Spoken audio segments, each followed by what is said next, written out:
নমঃ শিবায়। হ্যালো বন্ধুরা, আর একটা ব্লগ নিয়ে তোমাদের সঙ্গে আমি চলে এসেছি। আমি অশোকা। তো দেখো, আজকে শিবরাত্রি, তো শিবরাত্রির উপলক্ষে এত কিছু আয়োজন করা। আর সন্ধেবেলা রেডি হয়ে ঠাকুরের, নিজের ঘরের ঠাকুরকে পুজো দিয়ে সমস্ত কিছু গুছিয়ে নিয়েছি আমি আর ছেলে মন্দিরে যাব বলে। তো দেখো, এখানে জোগাড় করে নিয়েছি মন্দিরে কি কি নিয়ে যাব। তারপর দেখো আমি আর আমার ছেলে কেমনভাবে সাজুগুজু করেছি সেটা তোমাদের সঙ্গে শেয়ার করলাম। দেখো না, গন্টুরামের চুলটা ঠিক করে দিচ্ছিলাম।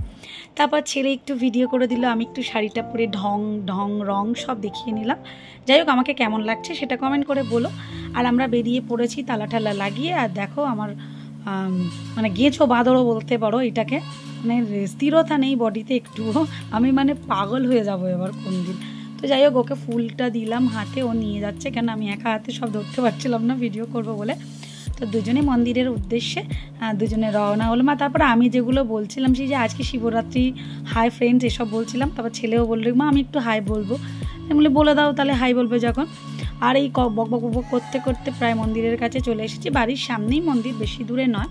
আর ছেলে আগে আগে ফুল আর মোমবাতি, ধূপকাঠি ওগুলো নিয়ে যাচ্ছে, আমি ফোনটা হাতে নিয়ে ঝুড়ি হাতে নিয়ে চললাম। তো দেখো আমরা মন্দিরে পৌঁছে গেছি। আর মন্দিরে পৌঁছেই প্রথমে চলে আসলাম বাবা ভোলানাথ, হর হর মহাদেব। তো একজন পুজো করছিলেন, তাই আমি একটু দাঁড়িয়ে গেলাম। তারপরে ছেলে একটুখানি ভিডিও করে দিচ্ছিল, আর আমার হাত থেকে ফুলের প্যাকেটটা পড়ে গেল ঝপ করে। তো যাই হোক, আমি তুলে নিয়ে নমস্কার করে নিলাম। তো একটুখানি ভিডিও করেই জাস্ট ওর হাতে ব্যথা হয়ে গেল। এবার আমার আর কি করা যাবে বলো, তোমাদের সঙ্গে তো ব্লগটাও শেয়ার করতে হবে। আর ছোটো বাচ্চা নিয়ে পুজো করতে আসা মানে খুব বিষাক্তকর জিনিস আর কি, একটা মানে হরেবল পরিস্থিতি দাঁড়িয়ে যায়। আর তারপরে ও ক্যামেরা তো ধরবে না বলেই দিল, মাম আমার খুব হাত ব্যথা করছে গো। আমি বললাম তুমি ছেড়ে দাও।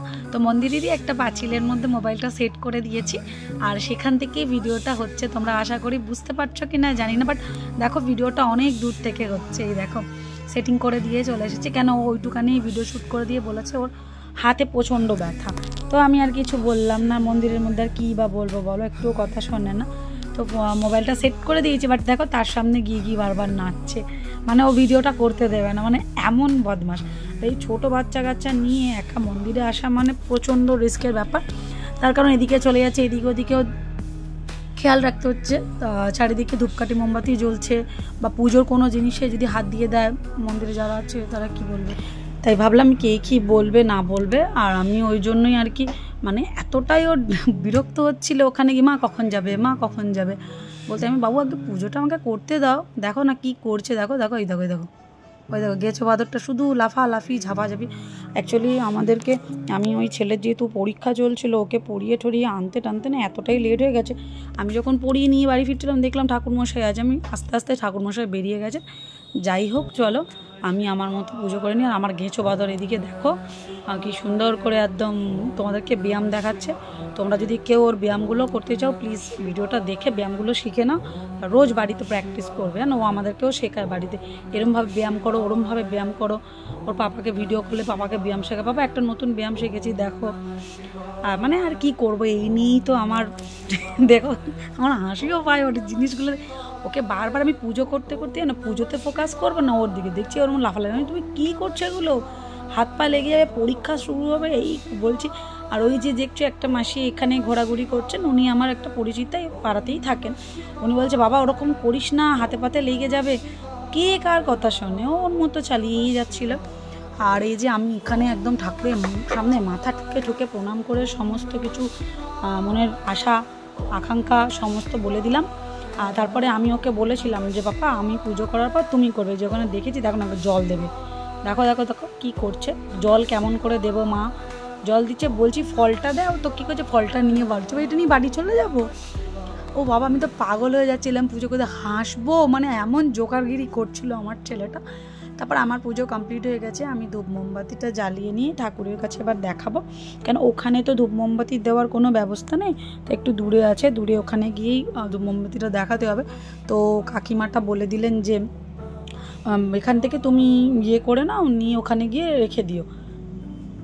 দেখো উনি পরিষ্কার করছে, কেন অনেক রাত হয়ে গিয়েছিল, উনি পরিষ্কার করে বলে রেডি করছিলেন। আমার ছেলে এখানে এখন ভক্তি সহকারে পুজো করছে।